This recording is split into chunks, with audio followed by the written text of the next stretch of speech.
বিশ্বকাপ আসলে একটা প্রশ্ন সবসময় ঘুরে ফিরে আসে, এবার কি আবার আর্জেন্টিনা?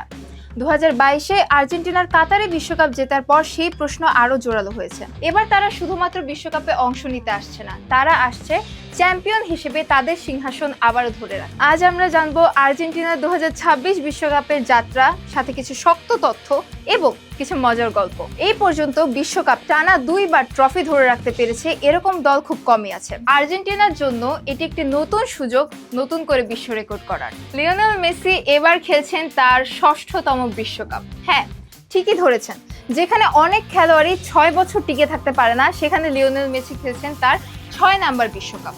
এই বিশ্বকাপে কি তার শেষ বিশ্বকাপ হতে চলেছে?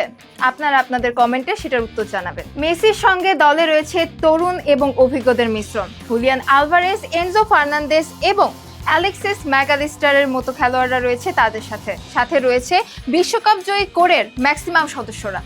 আর্জেন্টিনা রয়েছে যে গ্রুপে, তাদের সঙ্গে রয়েছে অস্ট্রিয়া, আলজেরিয়া এবং প্রথমবারের মতো বিশ্বকাপে আসা জর্ডান। অনেকেই মনে করছেন এই গ্রুপটা তো সহজ, কিন্তু বিশ্বকাপে কি সত্যি সহজ বলে কোনো কিছু আছে? 2014 বিশ্বকাপে ব্রাজিলও সেরকমই ভেবেছিল, এরপরে তাদের পরিণতি কি হয়েছিল সেই অবধি আমরা না চাই। আর্জেন্টিনার প্রথম ম্যাচ হতে চলেছে আলজেরিয়ার বিপক্ষে, দ্বিতীয় ম্যাচ 22শে জুন অস্ট্রিয়ার বিপক্ষে এবং সর্বশেষ ম্যাচ 27শে জুন প্রথমবারের মতো খেলতে আসা জর্ডানের বিপক্ষে।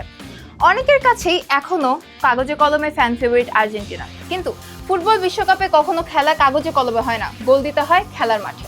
অনেকের মতে আর্জেন্টিনার সব থেকে বড় চ্যালেঞ্জ হতে পারে অস্ট্রিয়া, কারণ 28 বছর পরে তারা এখন খেলায় ফিরেছে এবং আছে সম্পূর্ণ ফর্মে। শুধু তাই নয়, আলজেরিয়াকেও অনেকে এবার ডার্ক হর্স বলছে। ব্যাপারটা অনেকটা এরকম যে তারা সারা বছর চুপ থেকে পরীক্ষার হলে গিয়ে ঠিকই একটা চমক দিবে। সাথে জর্ডানও কিন্তু কম নয়। আমরা মনে করছি এইবার আর্জেন্টিনার সামনে একটি বড় সুযোগ রয়েছে ইতিহাস করার। তারা এবার পারে মেসিকে আরেকটি এবং খুব সম্ভবত সর্বশেষ বিশ্বকাপের একটি জয় এনে দিতে। আর্জেন্টিনা এখন অবধি 3টি বিশ্বকাপ জিতেছে, প্রথমটি 1978 সালে, দ্বিতীয়টি 1986 সালে এবং সর্বশেষ 2022 সালে।